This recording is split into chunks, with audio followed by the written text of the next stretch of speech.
তো গাইজ আসসালামু আলাইকুম, হিন্দু ভাইদের নমস্কার, অন্যান্য জাতির প্রতি আন্তরিক শুভেচ্ছা ও অভিনন্দন। আজকে বৃহস্পতিবার, বদরগঞ্জের হাট। এই হাটে আমরা কালেকশন করলাম এক ব্লাড ক্যান্সার রোগীর জন্য। তো কত টাকায় কালেকশন হয়েছে দেখুন। কিছুক্ষণ পর ইফতার হবে।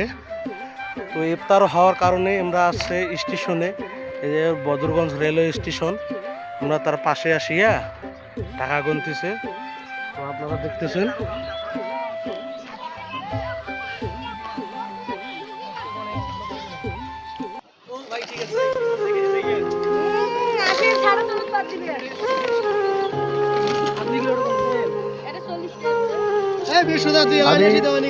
আমি ওবায়দুল ভাইয়ের ভিডিও দেখে সারাম চলে আসলাম। যখন আপলোড পাইলাম তখন দেখলাম যে ওবায়দুল ভাই নিশ্চয়ই হনুমান তলার ওখানে আছে, এর পাশে হনুমান তলা।